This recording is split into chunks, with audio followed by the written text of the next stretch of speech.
What a fun way to start opening day.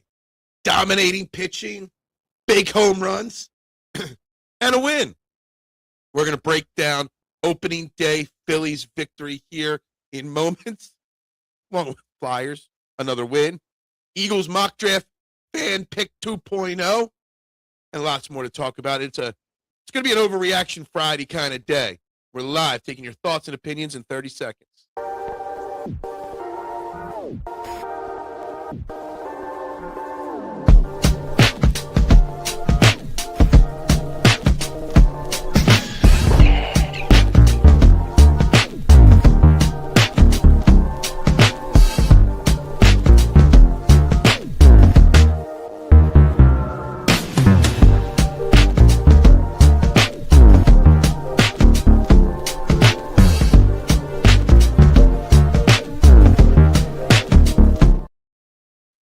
And a very good morning to you, one and all. Welcome to Trending in the AM right here on the STT Sports Network. We are live. YouTube, Twitter, Twitch. You know the drill. Wherever you're watching, whichever platform you're watching on, hit the buttons on your screen. Whether you're watching live or on replay, hit the buttons. It is free to do. There's a like button somewhere. There's a share button, a subscribe button. Click them. Click them. Click them. That's how we do. That's what we do. Please, I'd greatly appreciate it, guys. It costs you nothing to support the local content creators. So hit those buttons, guys. I'm Phil Stiefel. We got lots to get into today. Phillies, opening day victory over the Texas Rangers yesterday, 5-3, behind a dominant standout performance from our ace pitcher, Cristopher Sanchez. Big home runs, Alec Bohm, Kyle Schwarber. Great day for someone like Bryce and Stott, and a great day for Brandon Marsh, and of course the rookie sensation Justin Crawford getting 2 hits on his first day in the league. Looking good, people. So we're going to break it all down. We're going to talk the good. There's a little bit of bad that I want to get into, but we're going to talk the mostly good from yesterday's win. Obviously, Flyers with another win last night, 5-1. Did not lighten that gap there. They're still 5 points back of the last wild card, but a win's a win, and they're continuing to push forward. The Flyers not fall further behind at least, so that's a good thing. Sixers, more on my supposedly inappropriate rant on hate of the Sixers, but my opinion hasn't been changed. And of course, we are going to run our second fan-driven mock draft of the year today, Eagles mock draft 2.0. We'll see how that goes. Lots to get into today. Good morning, Robert. How we doing today? Little G, hope you enjoyed your birthday yesterday. Good morning, Adam. Phillies and Flyers win on the same day. That's awesome. Big day for Philly sports, right? Getting those wins, right? Good morning, Duck. How you doing today? Look, Phillies win to 5-3. Let's just get into some of the key things from yesterday. First and foremost, it's Cristopher Sanchez. You know, Cristopher Sanchez going 6 shutout innings, 3 hits, no walks, 10 strikeouts, threw 87 pitches yesterday on opening day. And I think somebody yesterday on this show asked, when Zach Wheeler comes back, whether it's in 2-3 weeks, he's got a minor, he's pitching 50 pitches in AAA on Saturday, I believe it is. When Zach Wheeler comes back, would he overtake as the quote-unquote ace of the staff? And I think yesterday just continued to prove that no, that Cristopher Sanchez is the ace of the staff. He is the number one. He's the top guy on this dominant pitching staff, but this great pitching staff, he's the best of the best. And the fact that he was able to go out and dominate on day one like he did, I think it just solidified that. And just so calm and cool and collected. Every inning, no emotions whatsoever. Very Jalen Hurts-esque, you know? Get a big out and just walk off, head down, stay laser focused. And then on the last pitch of the game, walks off with that 10th strikeout, gets a little fired up and passionate. Waits till the right moment. There's not one negative thing you could say or think or feel about Cristopher Sanchez. He's just that damn good. That's all it is. Wins and championships. What's that? What do you mean? Sanchez, just calm and collective. He is a leader. He's going to turn into the leader of that pitching staff. Adam, he is. And guys, we've got a poll question running on YouTube right now. What was the biggest positive from yesterday's opening day for the Phillies? Sanchez's performance, Bohm's huge home run, Marsh's 2 doubles, Crawford's 2 singles. I went a little different. I could have put Schwarber on there. I could have put other guys on there, but we went with some different options on the poll question today. And Sanchez's pitching performance should dominate this poll, but it was almost assumed that he was going to pitch well. Sanchez, I almost feel like the way you say Sanchez is a great pitcher is underselling him. Like he's that damn good. He's special. And he's cheap as hell still.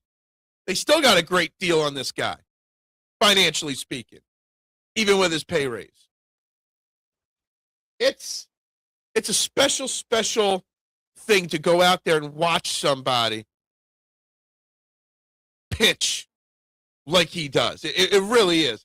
I meant all that we want is wins and championships. Absolutely, that's all we want. And we got win 1, right? And now we get into the long season. Opening day is over. Now we get to enjoy this long baseball season, right? But there's some other good things to take away from yesterday's game.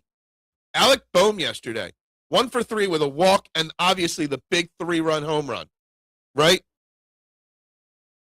There's more to Alec Bohm yesterday than just the 3-run home run. Alec Bohm played great defense yesterday. Made some really good, strong, solid plays in the field. Drew a walk. Drove that home run opposite field. He didn't try to pull a ball that he would have turned over into a double play. He went with the ball and powered it out. I've said this now for over a week on this show, prepping for opening day, that Alec Bohm is in a contract year. Alec Bohm is primed to have a massive season. And yesterday was step 1 in that run to a massive season, showing that he's ready to go, showing that he deserves that big payday. If Alec Bohm goes out there and plays as I expect him to, near 100 RBIs, a near 300 average, guy's going to get a 9-figure contract in the offseason. And I think Alec Bohm having the season that I expect him to have is a huge positive for the Phillies going forward. A huge positive for that success and chance for championships. And again, I don't think enough can be said about how solid he was in the field defensively as well. You think they should have kept Sanchez in longer to not use the bullpen? Well, we're gonna get into the bullpen here. We'll just get right into it, Adam. If there was anything, no, Sanchez was left in the right amount. You don't stretch it. You don't overstretch out your pitcher on opening day. 6 innings, 85, 90 pitches. That's the most you do nowadays on opening day, Adam. I would say, having a 5-run lead at that point, going to the bullpen. Obviously, Bolin did pretty solidly, had a pretty clean 7th inning. Zach Pop had a walk in the 8th inning, but wasn't very accurate. Like, he was a little all over the place. The Rangers got themselves out. And then having Kyle Backus up in the 9th inning, I was okay with that. What I wasn't okay with, if there is something to criticize, is that it's opening day. They have today off, and they didn't have someone else ready to go. And you could tell right away that that Backus didn't have his stuff. And they needed to get him out of there a little sooner, and they didn't. And they already had warmed up Alvarado in a previous inning. To not have Alvarado or Keller or Duran ready to go after 3 batters, you got to go 3 batters, not ready, after 3 batters, I think was a potentially big mistake. Now, they got Duran out there. Duran got them out of the inning, got the save, got the win. But again, it does bring into question Rob Thomson's management of the bullpen. But outside of that, that was the only glaring mistake of the day yesterday. Seen this movie before. Bohm won't get $50 million. He might not. But Alec Bohm is a guy that the 2 years prior to last was a 97 RBI guy. He's a guy that hits 280 most of the time in his career. He is motivated by money. Money motivates people. And his first big chance at a big payday or a big contract comes up after this year. I don't think 95 RBIs is not a reach. That wouldn't even be his career high. 295, I don't think would be his career high as batting average.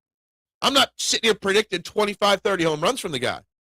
But if you think about it, Bohm's what, 29, 30 years old? With the way baseball contracts go, this is thinking outside the box, not thinking about the lockout that's pending and what might change in contracts just based off of how it's been. If Bohm goes out there and has a 295, 18 home runs, 95 RBI season, someone's going to give him a pretty decent deal. Not $30 million a year or anything like that, but a $15, $20 million a year deal is not out of the realm of possibilities for him. Thanks for the watch party. Yeah, thank you for tuning in. They're not easy to do, especially baseball watch parties. There's a lot of downtime in baseball watch parties. But it was fun. Although instead of growing the channel yesterday, I lost another subscriber yesterday. So I've lost, instead of gaining any subscribers this week, I've lost 2 on the board this week. Bohm is massively immature and his parents still imagine. This is something, I tried to click on this whole situation. So if you don't know, Noom's putting it up here, Alec Bohm is suing his parents for mismanaging his money or stealing money. No wonder he's immature. Look, this is not the first time that an athlete has sued a family member for trusting a family member. Now, there was only one. When I saw this last night, there was only one article about it. It was on Inquirer, and I don't pay for the Inquirer, so I didn't read the article. I'm sure today there will be more articles that are free that I could read on it to get the details. Unless you are in on the legal strategy team here, you do not know if it's just Bohm being immature or the family legit stealing from him. This happened with Ryan Howard. Ryan Howard's brother stole $3 million because he put his brother in charge of running his charity. This is not new just in the Phillies organization. This happens in sports a lot, all right? Athletes trust family, over professionals. It happens. Doesn't show immaturity. Is he immature? Maybe. But his parents' money situation has nothing to do with the other, okay? That was fun, much more fun than watching alone. Absolutely agree. I probably would have been channel surfing if I was alone. What's up, TMC? Well, we're going to do an Eagles mock draft here in a little bit here. We're going to do it in a little bit. So it's really weird, though, the Alec Bohm situation. I got to read more into it with the money situation once the articles are not behind paywalls. I agree, hire a pro. Absolutely. I know in football, during the rookie symposium that they do every year, they have financial guys come in and talk about this, and not necessarily just to recommend their company, but to talk about all the companies. I get that, okay? And I agree. I would never trust family. My sister does a phenomenal job. She's one of the highest women's sales in retirement funds and all. Works for a big company. She's always recognized for what she does across this country. She's so good at it. But I don't put my money with family. Well, she wouldn't steal from me, but you don't deal with family when it comes to money, whether you trust them or not. Okay? But it happens so much more than you think. And that doesn't mean you're immature. I think you're wrong on saying, well, his mommy and daddy take care of his money, so he's immature. I think that's the wrong way to go. Lindros had his dad be his agent, right? Wasn't his dad was his agent? I think that's what it was. Look, sometimes there's plenty of instances where the professionals have scammed the athletes, right? So sometimes people feel the need to use family instead in those situations. Well, I'm going to get $20 million this year. I trust my family with that more than a stranger. I wouldn't agree with it, but I get it. Still, it does not take away from the fact that Alec Bohm had a great game yesterday, The home run opposite field. The great plays on the defensive side. Doesn't take away from the fact that Alec Bohm is primed to have a great year. That's my opinion, and I'm sticking to it. It is crazy, though, when you see these stories pop up. It really is. And I do feel bad for him a little bit. I do. I mean, if what I'm seeing online is true, and they really did steal from him, and if they did steal from him, why would you do that? It's just crazy. It's crazy stuff. Till I know more about it, I don't even want to get too much into it. Also yesterday, so we're going down. We talk Sanchez. We talk Bohm. We could talk Justin Crawford and the massive amount of family, including his dad, former, Tampa Bay Rays star Carl Crawford. Justin Crawford with 2 hits in his first 2 at-bats. First pitch he sees in Major League, slaps that shit right up the middle for a base hit. Gets another hit in his second at-bat. He had 2 solid at-bats that he got out on later in the game. Would have loved to have seen him get a steal as well, obviously, because I bet that. But no fear whatsoever from Justin Crawford. If Phillies do not plan to re-sign Alec, should Alec Bohm be traded at the deadline? There's a lot to answer there. Are the Phillies in contention? What kind of season is Alec having?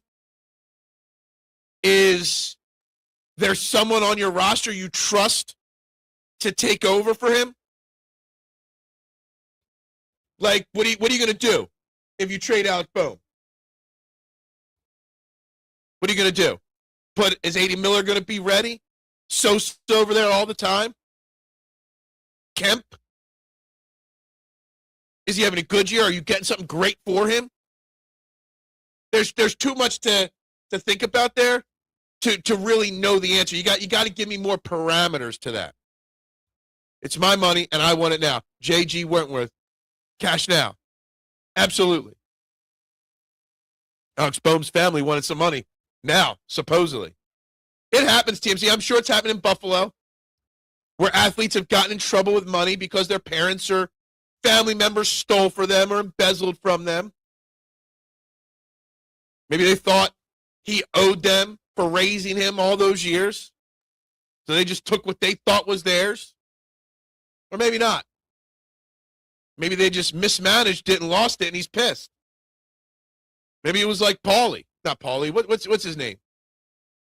Rocky's brother-in-law, who lost all the money when he was over in Russia. Maybe he just made some mistakes. We don't know. But it happens. It is what it is. But Justin Crawford, 2 hits. Really thought he was going to catch up to that double from Andrew McCutchen early in the game. Didn't happen, whatever. It was a tough ball to catch up to. Played solid defense otherwise. Absolutely. All money management people have risk, right? There is. I'm no financial expert. I don't understand that stuff. It was Paulie. For some reason, when I said Paulie, I was thinking of Paulie Walnuts. But, yeah, there's mistakes, there's risk, there's all that. Yeah, Lindros' agent was his father. That's what I thought. I was pretty sure. So it happens all the time in sports. And it didn't work out great for Lindros either. I want to say there's somebody on the Eagles in the last year or two, somebody big on the Eagles that was represented by family as well. I don't know.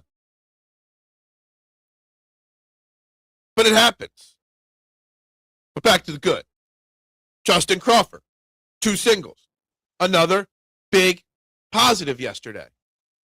Another big positive yesterday. Another Phillies player that needs to, I think is primed to, but needs to have a big year.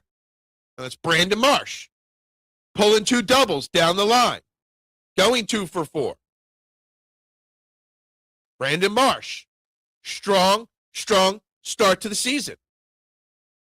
Again, a guy that's stuck in a platoon. Argue whether he belongs in it or not. I don't think so. Some do. But him coming out and having good games right from the get-go. No, if we go back and think about Brandon Marsh's 2025 and how bad he was before he got hurt at the end of April. He was arguably the worst hitter in baseball for the first month of the season last year. Got hurt, went on his rehab assignment, came back and played phenomenal the rest of the year, all things considered. If you do the splits before his injury to after, the dude was a 300 hitter last year after the injury. And to come out and start strong, 2 for 4 last night, against a very good pitching, was a good one. Bohm has the one run every year. The league adjusts back and rarely is there ever an answer except for 1 year. Average player with way above average expectations. I think he's had more than one good year. I don't have his box thing. Hold on. Give me a second. Because his 24 and 23, I think, were very, very strong. And his rookie year was very strong. Obviously, he finished second in Rookie of the Year his rookie year, but it was a short year because of the COVID year. But 2023, 20 home runs, 97 RBIs, 274 average. 2024, 15 home runs, 97 RBIs, 280 average. That's solid. That's better than you're giving him credit for. Yeah, his 2022 wasn't great, but he still hit 280. Really, it was 2021 and 2025 that were disappointments for Alec Bohm, and that's it. So he's only had 2 disappointing years. Now, I don't have huge expectations for him, like overall. I think he's going to have a great year. But I wouldn't be shocked if he's just average. I don't understand that hate towards Alec Bohm this morning. The disapproval. He had a great opening day game. Had a big hit, made some good plays. I got $20 million. I want $1 million for the club to show off the ladies. The other 19, I want mutual funds. Yeah. I don't even know what half that means. Alec Bohm isn't going anywhere. I mean, I wouldn't say he's definitely not going anywhere, Robert. I think Johnson, I think I understand why Johnson's asking it, because you're losing him at the end of the year, blah, blah, blah. But I don't know. If Aiden Miller wasn't hurt and Aiden Miller was ready, maybe there's an argument that if he's having a good enough season, the team trades you something good for him. But you got to have the guy ready to replace him. Nathan Eovaldi was the starting pitcher for the Rangers yesterday. A very solid, strong pitcher. I wonder why Jacob deGrom's not their opening day starter anymore. Wasn't Bohm a high draft pick? Yeah, I don't remember when, but he was a high draft pick. We are going to run a mock draft. Dives in the house. What's up, Mr. Party on Broad? How we doing this beautiful morning? I got the mock draft screen up and ready to go.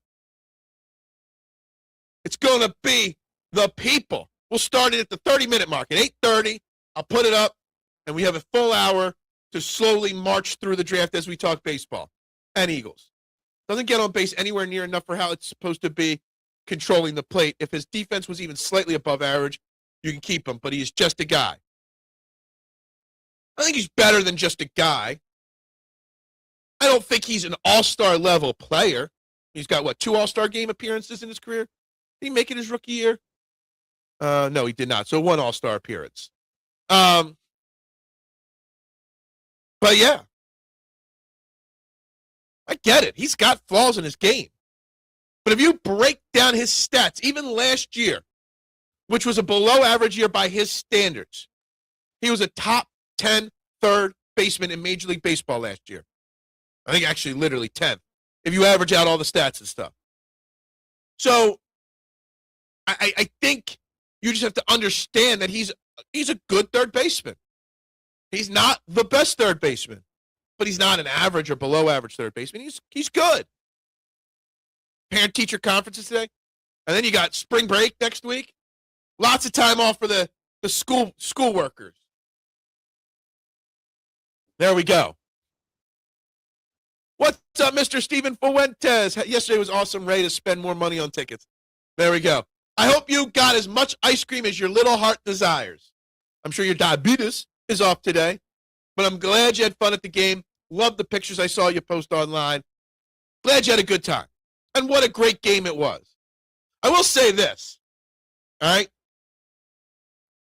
I was a little shocked on how many Phillies fans left early on opening day yesterday. It was like the bottom of the 8th inning, and there was like a lot of empty seats. I know it was a crowded parking lot. I know the Flyers game was last night too. But, man, that was weak. And then the game got close in the 9th inning. And those fans weren't there. I hate when fans leave early. Marsh had a good game. Brandon Marsh had a great game yesterday. Getting 2 doubles, that's what you want. That is what you want. March Madness has been so good this year and is making the NBA look like, look, I actually watched 0 basketball this year, college basketball, 0. None. Zilch. Zip. Did not watch 1 second. Didn't even look at a March Madness bracket till Wednesday night before the tournament started. Just randomly picked. Unfortunately, I had Florida in the championship game versus, who did I pick them against? Florida versus Michigan in the championship game, so my bracket's torched. But I watched some games last weekend, and there was some fun basketball. And I forgot how fun basketball could be after watching the dreaded Sixers, Dives, after watching the nasty Sixers. I forgot basketball was fun. I forgot you can enjoy a basketball game. St. John's versus Duke tonight. Go Duke. I don't think I've ever rooted for Duke once in my life. And tonight will be no different. Tonight will be no different. The issue with Bohm, when the going gets tough, Bohm doesn't get going. I absolutely can agree with you on that.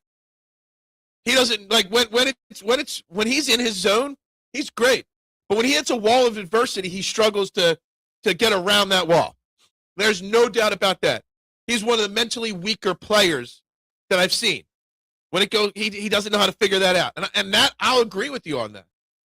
But I think after yesterday, if you're picking on him, out of all the things we could pick on from yesterday, I think that's a weak issue to pick on. Finances aren't that hard. Cool. I'm glad you have money in the bank. I don't got nothing. At least I don't know about anything. You want to pick on someone from yesterday's Phillies game? Pick on JT Realmuto. 0 for 3, 3 strikeouts, and hit by a pitch. JT Realmuto was late on a lot of swings yesterday. A little worrisome for an aging catcher that you just gave 3 years, $45 million to. But even I am not going to overreact to it because it's just game one. Even I'm not going to overreact to anything from game one. Well, what? All in all, yesterday's game gives me nothing but warm, fuzzy feelings on the inside. That this year's going to be exactly what we expect. A really good year. With a lot of highs, probably some lows. And it just matters what's going to be like in October. Yesterday was a good day for Philly sports. Phils win the home opener, and the Flyers keep their dim playoff hopes alive. My worry is that the Flyers put themselves in too much of a hole, Freddie. Because, again, a good win yesterday, right? But they're still 5 points out. Now they're down to 11 games left. 11 games left, 5 points out. Not only do they have to continue to win, but they have to hope other teams lose, right? And that's just not happening. They're 7-2-1 in their last 10 games, yet they've barely made up any ground over the last couple games. Actually, they haven't made up any ground in the last couple games. So that's my concern, is that are the Flyers too far back with too little to go? What was the bigger move? The Phillies signing Zach Wheeler or the Phillies trading for Sanchez? The Sanchez trade for Curtis Meade? I mean, it was with Tampa, right? Whoever traded away Cristopher Sanchez for next to nothing. I mean, it happens probably more than you realize in baseball that guys that haven't developed yet get traded. It happens a lot. But, yeah, trading away. They got to be kicking themselves in the ass that they got rid of him too soon. That's a bigger move, for sure. Zach Wheeler, you knew you were getting a great pitcher. How great was he going to be? We didn't know because he had some arm issues with New York. But you knew you had a guy that had talent there. You don't need money to know how easy it is for Rich to put money. Yeah, that's true. Curtis Mead was designated for assignment yesterday. Was he? I forgot who it was until I saw somebody yesterday tweet that out. JT called a very solid game, and that's why he is here now. That, along with his ability to still go on a run. Yeah, absolutely. And he did call a good game yesterday. He did catch a very good game. Was a little concerned with Rob Thomson's usage out of the bullpen in game 1 of the year. But outside of that, that's fine. Can't win 162 games. You win the first.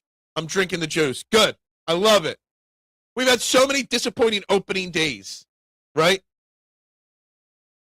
What was the stat they said? You weren't watching on TV, but they said something yesterday.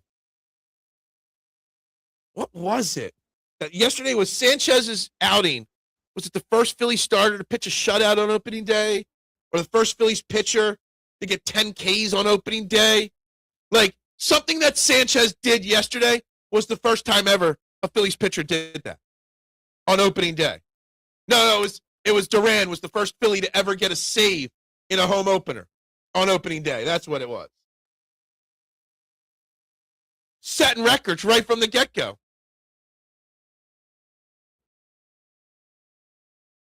Flyers get the Islanders next week. That's going to be a huge one. I also have the last wild card spot right now. Yeah, and that's a game they have to win, right? To even have a chance. Yeah, the Backus. Now, they were talking about during the broadcast about how he, was spot on. It's the kind of pitching with that motion that he's got to be spot on or he's all over the place. And he was all over the place yesterday. And I like how you say too little margin for error in his delivery. Exactly. And I agree with that sentiment. Obviously, he's been able to get to the majors with that motion, but yeah, when it's bad like that, my biggest issue, I'm okay with you going to him up 5-0 in the 9th inning. But it's 5-0. It's the 9th inning. You got the day off today. How you do not have Alvarado or Keller ready to go by batter 3? Well, after batter 3, to me, that's one of Rob Thomson's great mysteries. Then you have to rush to get Duran ready. Not having somebody ready was the struggle. Guys, there's more than seven people watching. That means there should be more than 7 likes. Like, subscribe, share. Free to do. Does not cost you a thing. Phillies and good basketball games at Buffalo Wild Wings. Not a big Buffalo Wild Wings fan. I'm lucky I don't have to go to a chain like that around here. If I'm going to a sports bar to eat wings or drink beers and watch sports, I'm going to a PJ Wheelahands or a Two Stones, even more local. Those won't be up there in Buffalo for you. But I'm not going to a Buffalo Wild Wings. Used to only go to them because they used to show UFC fights. I don't know if they still do. Back during my UFC fandom days. That would be the only time that I would go. All right, Dives, I'm going to let you pick, Dives. What do we want to use ranking-wise for this draft? All right? Do we want consensus, PFS rankings, ESPN, PFF, Athletic? Which rankings do we want for today's mock draft as we continue to talk Phillies, Flyers, and everything else? These Red Wings games come at the right time for the Flyers. They've been scuffling, odds stacked against them, but it's doable. Yeah, I'm not saying it's doable. It's absolutely doable for the Flyers, right? My biggest concern, too little, too late, right? You got to hope for the other teams to lose just as much. Never PFF. Never. I normally go the Pro Football Sports Network, the site's, rankings, but I've been using the consensus a little bit more recently. Really makes some interesting guys available. UFC stinks. I never heard of these top fighters. Yeah, look, I don't watch UFC at all anymore, at all. Buffalo Wild Wings is about as mid as it gets. Yeah, it's a Buffalo Wing Applebee's, basically. I have a financial advisor, so do I. I thought I was the Grandmaster of Philly sports, and I didn't even know Sanchez was the Phillies ace. I'm slipping. Yeah, he's definitely the ace at this point. Yes, UFC and Buffalo Wild Wings was the best during the Couture and Liddell days. Absolutely. Used to go there all the time. There or Hooters. Went to PJ Wheelahands for the first time a month ago, and the wings were terrific. I'm not even a wing eater, and I love their wings. They make good sandwiches.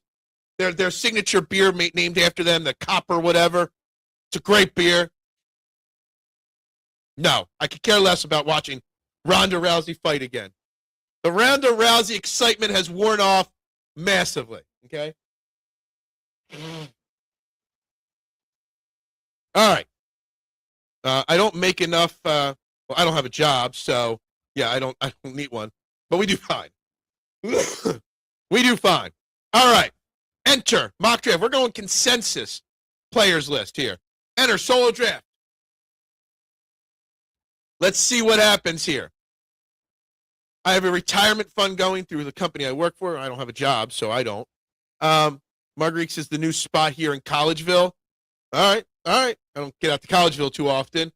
All right, let's pull the trades off the board. But Eagles at 23. On the board, we've got cornerback, Terrell, Allen, Woods, Boston, TJ Parker, Omar Cooper. The two wide receivers in the edge right here. Great. Safety, Emmanuel Warren. Huge option right there. Caden Proctor, another huge option.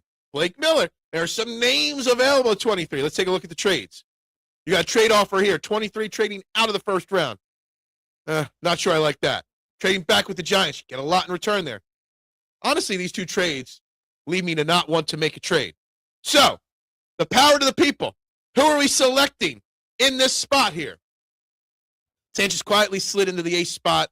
Pike Cafe in Reading had great wings when I was in school. Yeah. I'm actually not a big wing eater in general. I just don't like I don't like all that work to eat around the bone and stuff like that. Not a big wing. If I'm going to a bar to watch sports, I'm getting nachos. PJ Wheelahands loaded tater tots, always a hit. Not the draft to trade back. Day 2 has been the strength of the recent drafts, but not this one. Yeah, well, I'm looking for a consensus, okay? Consensus here. Who are we taking? Today is one of the biggest days in sports. Why is today? UFC is awesome if you want to watch brutal violence like Roman gladiators. Just not really anymore. Terrell or Blake Miller is dives. We're gonna wait. We're gonna wait till a few people put their predictions in. Blake Miller's all the way back here at 34, which I feel bad having to drop that far back, but that's why we do this. But PJ's hot and honey wings are tough to beat. Never had their hot honey ones. B-dubs is okay in a pinch, but you have to have heat higher than Yeah, the mango habanero is normally my go-to when I went there. So it's been a long time, though. Would I watch a sport where the fighters fought to death? What kind of question is that? What kind of question is that? Maybe? I don't know. Who do we want? We got one vote for Blake Miller, tackle Clemson with the first pick for the Flyers here. I would have actually gone TJ Parker in this situation. I actually think the Eagles shy away of offensive linemen in the first round. I do. I think wide receivers in play in the first round if A.J. Brown's getting traded. But you also have Hollywood Brown and Elijah Woods here. Or Elijah Moore. Go get players to chant Coop. So we got a Cooper. We got an Omar Cooper vote. We got an Omar Cooper vote there, too. I've heard someone say that they're too lazy to eat around the bone. I am too lazy to eat around the bone. It's just too much work. Really good fit for Mannion. I think with the signings of Hollywood Brown and Elijah Moore, you're starting to see a little bit of what to expect with this Eagles offense. That we're going to spread the ball around a little bit more. The offense is going to move the ball a little bit more up-tempo, more quick plays.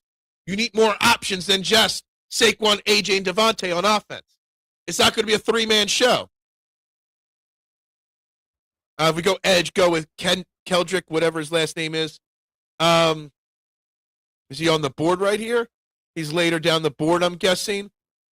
So, yeah, he's not on the board right here. Oh, Keldrick Falk. He went pick 20 to Dallas, okay?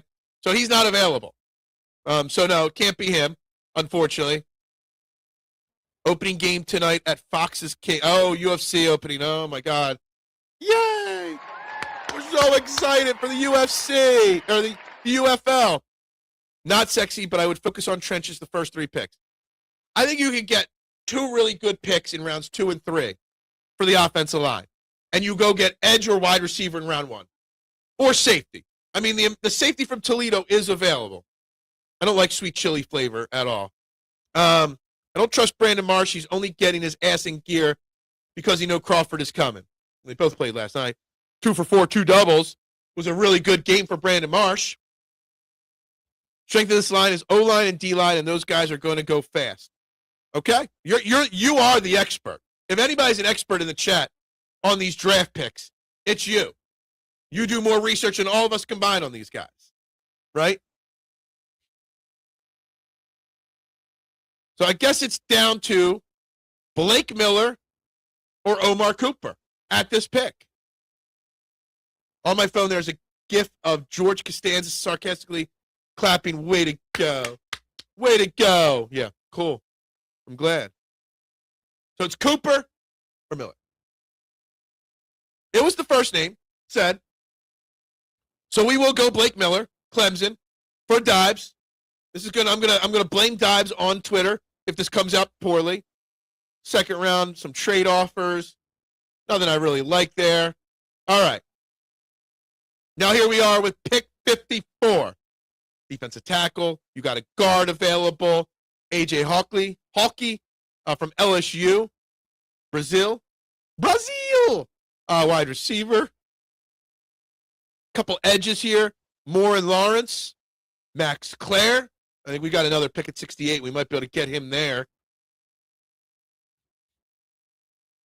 I like Proctor, but I don't think he's a fit for the system anymore. We're going A+, taking the offensive tackle. Cooper, we didn't go Cooper, unfortunately. So you want to go guard. Tackle guard with the first 2 picks. Wow. Chase with the next pick. That's his prediction. You're really going to double up on offensive line in this draft. Interesting. If that's the case, Howie better be making a move for an edge. Howie better be keeping A.J. Brown. Howie better have a better plan at safety. Marsh played in left field. He better hit because Rojas is the better defender. Rojas ain't going to be around for 81 games. Look, I agree that there's nothing wrong with going heavy offensive line. You got to understand that Lane's going to be gone soon, and Landon might be gone before Lane when it all comes down. And Cam Jurgens, who knows what's going on with Cam Jurgens? Branch would be a good fit. Where's Branch? He's way down here. You might not need him. You might be able to get him with your next pick in this draft. So right now we've got mainly eyeing, how do we say this? Bissonitis? Chase Bissonitis? So if it's true that Jurgens' disc herniated, broke off, and strangled his sciatic, what the F is the injured list for? 50% of Cam and 70% Dickerson. If they're healthy, then I expect the unexpected. Dude, I heard him talk about that, and I just heard him say how much pain he was in. How did he play? How did we win that Super Bowl? I think it's the biggest. How did we win that Super Bowl is my biggest question, knowing that. You know what I mean? It's like, it's insane to think about. It really, truly is. But if the stem cell works, great. But if the stem cell doesn't work, this offensive line's in shambles in 1 year. Chris Bell's the X receiver and elite athlete, but his injury concerns, good value there. Okay? I'm still leaning towards Chase and double dipping it. To me, it would have been that. Chase. Double dip. And you know what? F it. You're the only one making picks. We're going to go with your first pick. We're double dipping on the offensive line. And let's see who's there at 68. All right, 68. We got Brazil available. We got Max Clare for tight end. Defensive tackle. Center. We got Trot Jr. Genesis Smith. Do we triple dip and go a center and just go all offensive line this draft? What's up, Rick? Good morning to you. Look, I've said it. We've talked Flyers already throughout this show a few times. I'm just hoping it's not too late. 11 games left, still 5 points, even with a win last night. You got some games, Islanders, Red Wings, games you can still win and make up some ground. The Flyers have to pretty much go and not miss the rest of the year. I will absolutely scroll down. So we're going to go slowly down the board. There's some other guys that I would have taken if we had already double dipped online. I like just what's his name here? Where is it? Where's the name I liked? I thought I just saw a name I've seen a few times.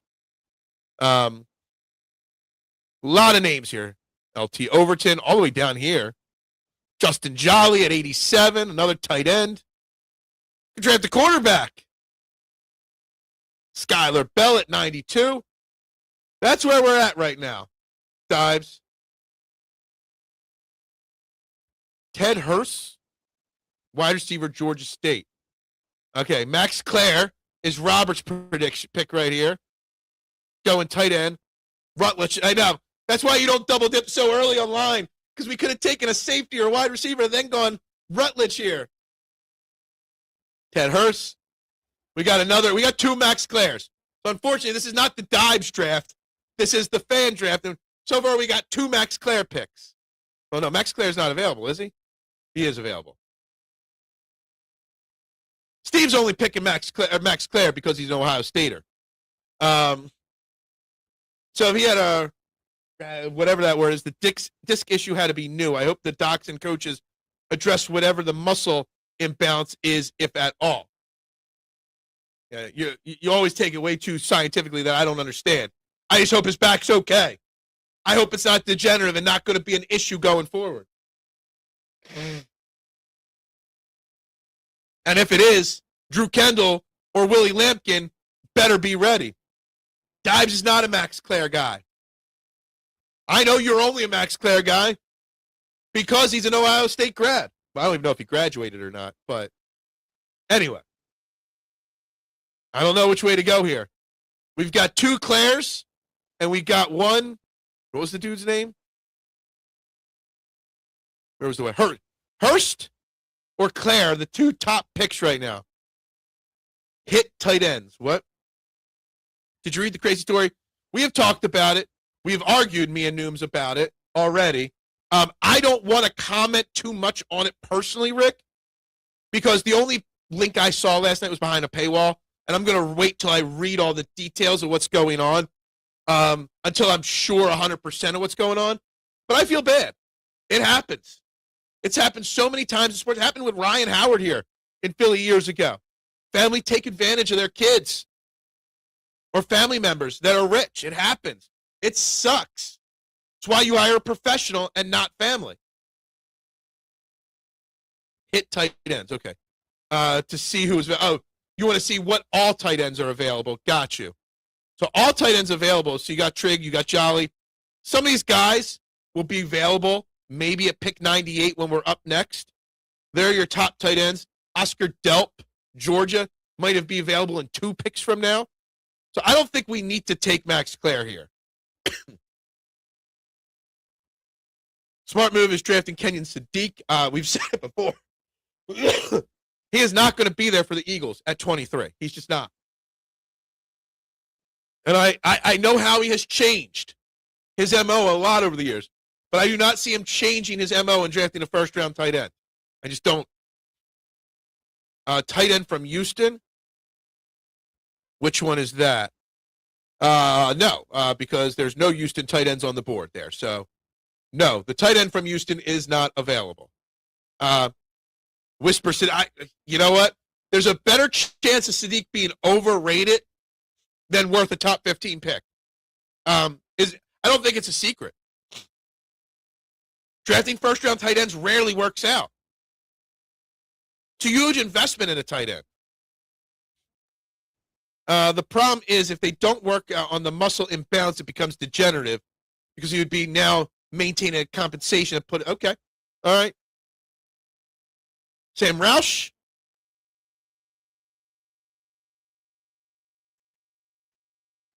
Oh, he's way down the board. That's for later. Gotcha. Go with Roush here, second, third round guy. I'm just going to type his name in. Tight end. You want Sam Roush here at pick 68. You want me to draft somebody at 160 at 68 here? Okay.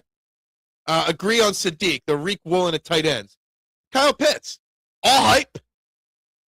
No substance. It's possible. I don't think the signing of Elijah Moore has anything to do with A.J. Brown.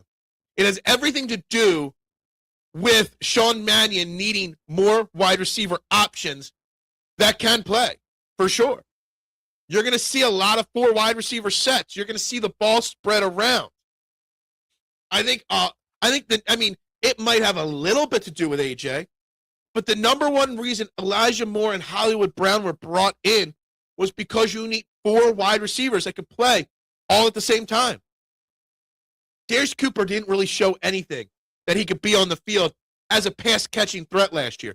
You don't know what's going on in Johnny Wilson's injury or Britton Covey, right? You need wide receiver options. You need 4 quality wide receivers is what I'm learning in this offense. Not many tight ends that can play on the line, and Roush is an elite athlete. We got a Tanner. I thought you were going to say Tanner McKee. Where's Tanner on here? Another tight end. Oh, he's way down there. Okay. So we're going to skip these tight ends. We're going to skip the tight end pick for right now. I'm leaning right now to the first name, Georgia State wide receiver Ted Hurst.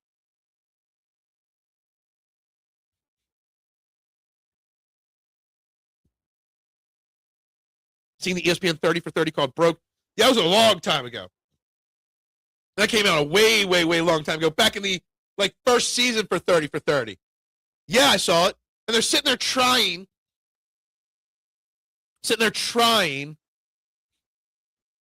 to make us feel bad for them. And I get it. But it is what it is. Personally, I'd go Ted Hurst.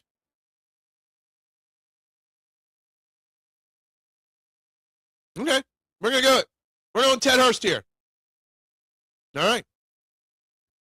Howie can move up for Sadiq. Just trade one of the extra picks from the AJ trades. Yeah, there we go. Let's go on real quick here. Let's get these trades off the board. We'll go through this list in a second. I want to catch up on some comments. I don't know. I think you might underselling the real meaning of the more signing. There's more that meets the eye. Maybe. I'm sure there's multiple levels to it, Rick. But going out and signing Brown and Moore in the same, basically in a 7-day span, tells me that they want real wide receivers here or more wide receivers here. Yeah, maybe it could be because AJ's going, or maybe it's to help AJ Brown mentally in the locker room. There's a lot of things, little pieces to it for sure. And I don't hate the signing. I'm not underselling it as a signing in general. Actually, I think Elijah Moore's a better signing than Hollywood Brown, to be brutally honest with you. Here we go with our scientific medical talk in the chat. Wasn't what's the Browns quarterback the main topic of that 30 for 30? I don't remember who. I know Andre Rison was in it. That one basketball player with the Heat, I think, was on it. There was like 4 or 5 guys on that. On that, I forget who the names were in it. I want Elijah Moore to do the piss and dog on Charlie Roll up 27. Yeah, that would be funny. I think they signed him to keep AJ here. He's mental help for AJ. It's very possible. I don't think that was the number one reason. You can argue, Rick, okay, the counter to that is that AJ Brown told him, hey, I'm out of here. There's going to be a lot of targets for you here in Philly. You could argue that way as well. Just saying. All right, let's see where we're at with this mock draft, okay? We have taken a wide receiver and 2 linemen so far. On the board, cornerback, Chandler Rivers, tackle, Barber, another wide receiver, running back, safety, Bud Clark, Julian Neal, Devin Moore, Jake Slater. More wide receivers. Jalen Kilgore, safety. Edge, Romelio Height. Joe Royer. Got a couple tight ends here. All available now. All these tight ends are popping up now. And all in play. Oscar Delp. There's a lot of guys popping up. Tight end, safety, or edge would be my top goal with this next pick. Won't happen, but running back Mike Washington Jr. is super underrated and would be a really good pick. Yeah, I would highly doubt the Eagles are drafting any running back at all, period. At least in the first, maybe in the 6th round they grab somebody, but I doubt it. Outside the first round, I don't know how good any of these, I don't know how any good these players are at all, period. Okay? Maybe, I don't know. Do we waste a draft pick on a running back, though? You got Saquon, you got Bigsby, you got Shipley. They picked up Dameon Pierce. They have somebody else on their practice squad. I forget who. There's other options you can deal with in undrafted free agency there. This draft sucks. It's total crapshoot this year. I agree. That's why I think there's so much holdout for trades of A.J. Brown, if it happens, for Tanner McKee, because they want 2027 draft picks. All right? In my opinion, you grab 3 or 4 guys you want, and you move all your picks to next year. I agree. It's all about next year's draft, right? You need a couple players that can help right now. You get the best players available right now. But it's not out of the realm of possibilities that the Eagles don't even draft any of these players. Obviously, Myles Garrett's contract was just redone. Maybe making him a little tradable, more tradable. Jonathan Grenard, still available on the trade market. Would anybody hate it if Howie traded some of these picks for a big-time player? Now, I don't like the idea of trading a third for Jonathan Grenard, personally. Because you got to pay him once you trade for him. And you're going to have to pay him pretty similar yearly money that you could have given Jalen Phillips or Trey Hendrickson. And Grenard's a step down to those two guys, in my opinion. We can get a known entity running back on the waivers or free agency. Absolutely, yeah, exactly. He was there for round 1 for us. He wasn't there for us in round 2. If they draft Omar Cooper or Casey Conception, any wide receiver in the first round, that tells me AJ's gone. Now that you got Brown and Moore in the fold, a first-round wide receiver tells me Brown's gone.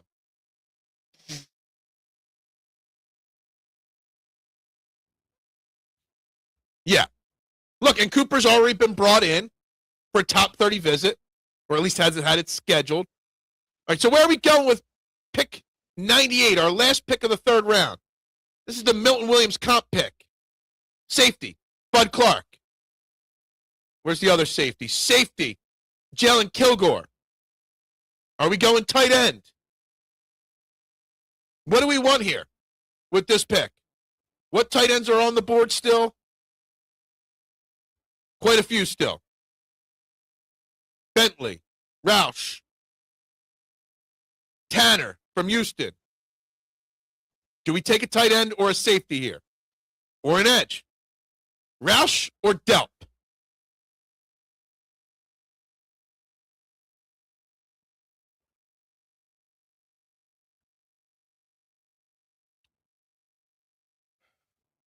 I would lean towards Roush personally, but good morning, Elephant in the Room. How you doing? Need an inline tight end, and those two are really solid. All right, we're going Roush here at pick 98. I think it's a little bit of a reach, but at that spot of the draft, but that's fine. All right, pick 114 is up now. This is the Keely Ringo pick. Okay? Still got Jalen Kilgore available. Still needs safety. More offensive line help. Isaiah World. A little injury prone.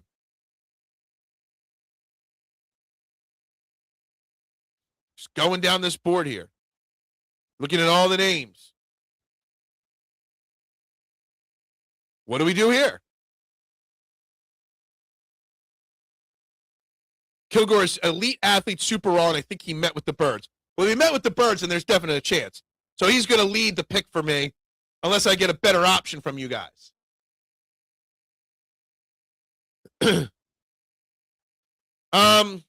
Michael Carter is definitely a possibility of transitioning because they've already been working since last year to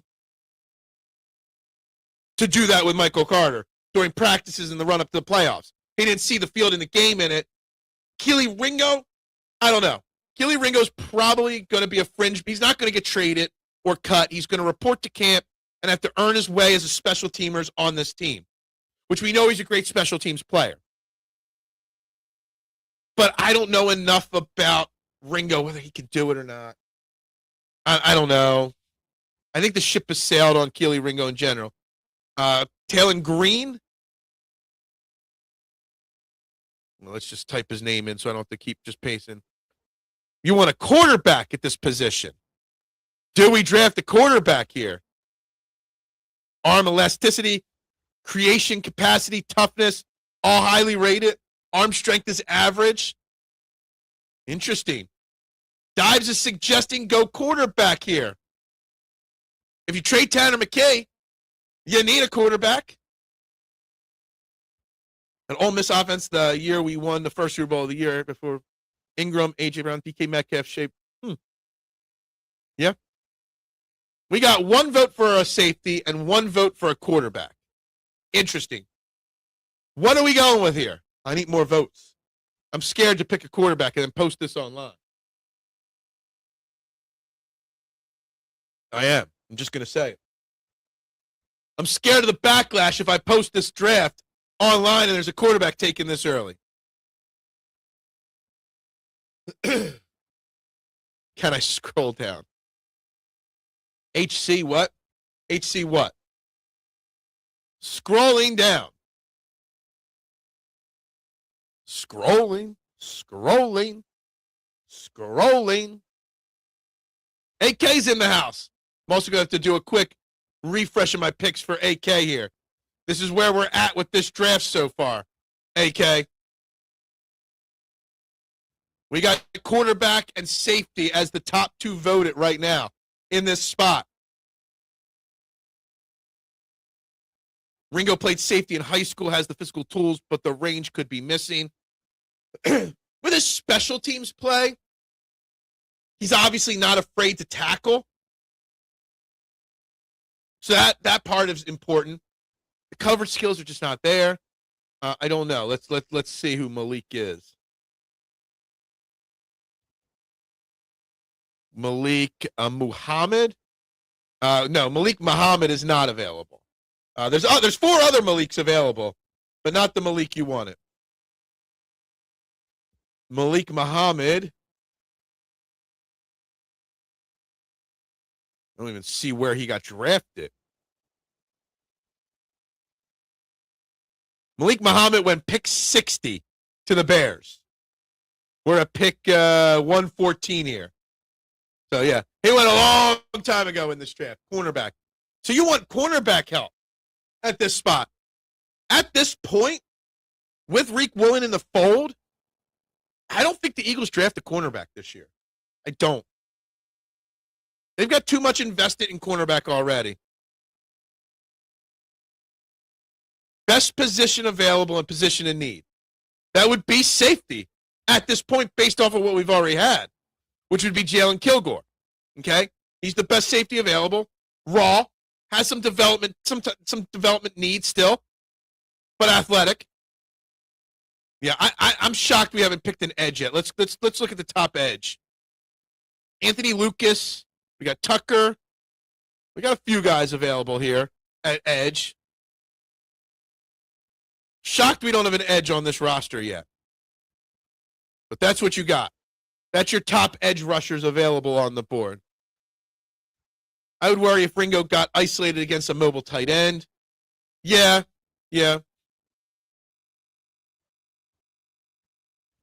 Where did Stowers go? I could go back and look. Let's see where he went.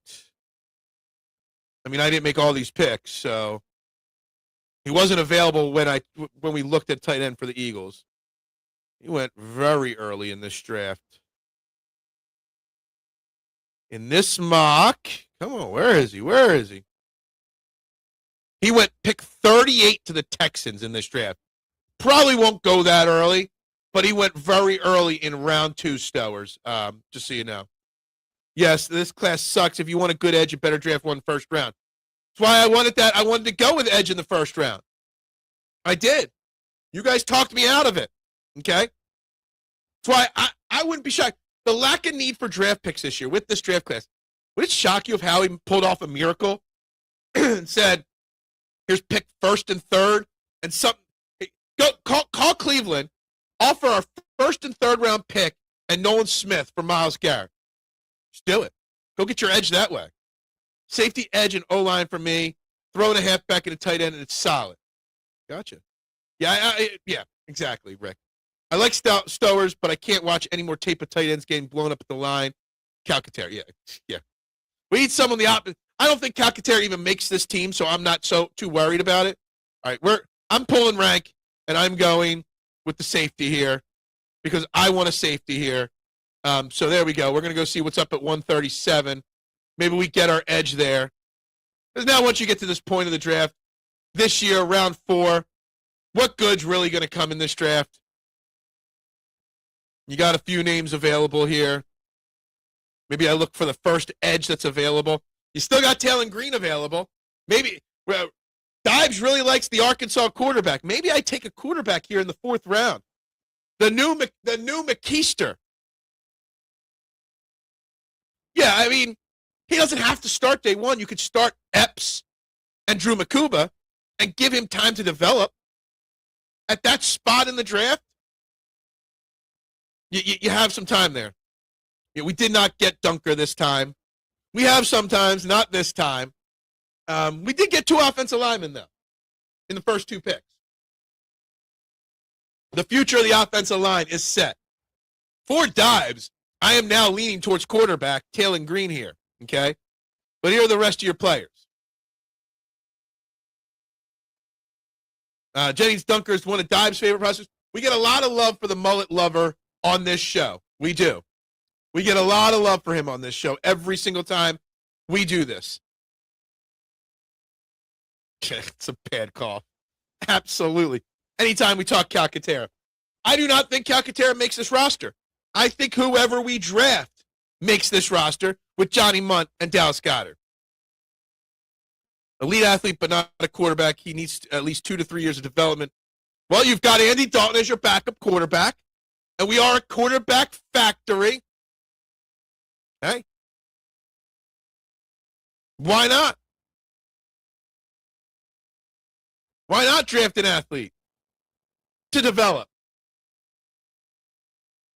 Why not? But I'll wait to see what everybody else wants with this pick. I'll keep scrolling up and down for you guys. So you guys can pick who you want here. At pick 137. Lots of names still out there. Let's go up to the top here. Who's the best edge rusher available? Max, Llewellyn, Tyrese Sapp, George Gums. Yeah, I don't know if we need all those guys at this spot. Eli Raritan. So draft 2 tight ends. 2 tight ends. I don't hate that. Sixers Hornets to talk about Monday. What? What are we talking about them on Monday? I still say, Nooms, that I'm totally justified in my hatred of the Sixers, okay? And my beef with the Sixers. I think I am very justified to feel the way I do. I do. F the Hornets, F the Sixers, F the NBA. F them all. All right. Doing it. We're going 2 tight ends with this mock. Dives doesn't do much of anything content-wise anymore. He's a little busy at work. I don't think he's done any watch parties this year. How you could do a watch party anymore, I don't know. All right, we're pick 153. Taylor Green is still there. Now I'm taking Taylor Green. I'm getting that quarterback for you right now, Taylor Green at 153. All right, now we go to pick 178. I think we just got 2 picks left, right? Yeah, 178 and 197. Cornerback. Lots to go with here. Yeah, free time is not Dobbs' strength anymore. It's okay. It happens, right? Yeah, Cooper did not go to the Eagles in this draft. Not this time. Not today.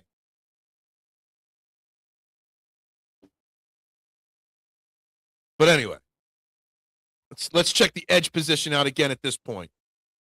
Best edge is this guy, George Gums, who's got no information on here on his card other than his size. Vincent Anthony, a little bit of information on this developmental edge prospect. No, I think edge is going to be attacked in a trade at this point. Tom Brady does want to come back, I think. He'd have to give up his ownership for that, though, for sure. I don't think he's allowed to play as an owner. I'm not sure how that works. Best cornerback available, very small guy, 5'11", 185.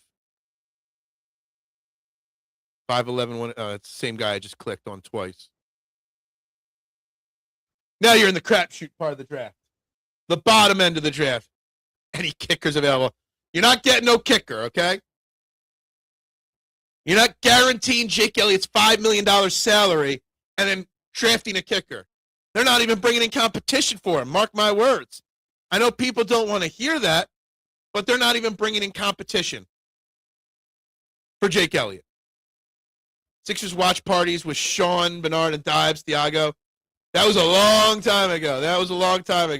Whatever happened to Thiago? I haven't seen him online in a while. Obviously, Sean Bernard has become super famous now at this point. And Rob who? Was that Rob from Last Out Media, Rob? The Rager? The gym guy? The Army guy?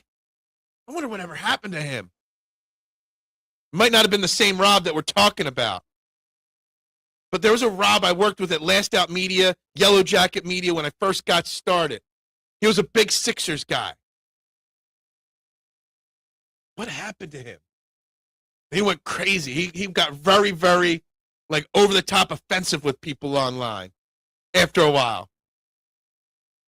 Sixers split 7, 1 game up on Hornets. Yeah. I miss those days. Lots of Tito's went down back then, yeah. I mean, lots of Tito's still goes down for me. Do you remember who I'm talking about, Rob? What was his last name? We used to be friends on Facebook, too. Wonder if he's on Facebook still. I haven't seen him in ages. Rob Manoff. He is still on Facebook. Hasn't posted in a long time. Oh, you're talking about Rob Longy. Okay. Do you remember Rob Manoff? Did any of you guys ever work with Rob Manoff? I know who you're talking about now on Rob, yeah. I don't know whatever happened to Thiago. I haven't seen him online in a long time. If you did a cast with another Pro Sixers guys, what stream would it be back and forth? I don't know. I'm not doing any. Rob Manoff was very toxic. I felt bad for him because he had a lot of PTSD from the Army and his time in the military. But he was a really, really good guy deep down inside. I can't wait till Jake comes out and is solid this year, and y'all are like, Jake is amazing. I'm not criticizing him at all. I haven't criticized Jake. I have not. Okay. What's up, Tony? How we doing today? Oliver Closeoff available. Yes, Oliver Closeoff is available. Okay. Oliver Closeoff is available. Yeah. Was that the best you got? Is that the best joke you got? Jake is cooked. I don't think so. I don't think the Eagles think so. Guaranteeing his contract for this year is not saying that the Eagles think he's cooked, just so you know. You're not giving him 5 guaranteed, if that's the case. Yeah, kickers are, there's ebbs and flows in kickers' careers. I'm not too worried about it. I'm not. And if you know what, 3, 4, 5 weeks in the year we have the same problem, it's fine. It's fine. You bring somebody in middle of the year. Not for the Eagles, it's not easy to eat. Not in the Eagles situation is it easy to eat, okay? You got to think about it that way, okay? Yeah, I mean, that's what I would do. I'd be punting these picks as well. All right, we're just going to take, let's see who we take here. I got to wrap this draft up. We go with a cornerback, defensive tackle. I don't mind another defensive tackle to develop. We're just punting on these last 2 picks here. We're just going with positions that I think are underrated needs. Could have waited on the defensive tackle. Best edge available, developmental edge, but it's an edge nonetheless. So we're going to go there. All right, so we got our mock draft done now. I had one and a quarter shitty seasons, not 2 full shitty seasons. That's just my opinion. All right, there's our Eagles mock draft. I don't think it's that bad. It's also not that good, in my opinion. It's not as good. I don't know. I got to go back and look at last week's. Oh, boy. Tony's, yeah. Yeah, he did. Yeah. Yeah, we've got a 12-year-old personality in the chat.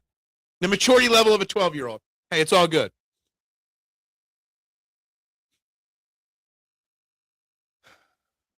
Tony, come on. Hey, honestly, I don't care. You comment, it helps the algorithm, right? You like it and subscribe, it helps the algorithm even more. I don't care. Drop a super chat, Tony, and it helps the algorithm even more. It's all that matters, right? It's all about the algo. All right, what do we grade this mock draft for the Eagles?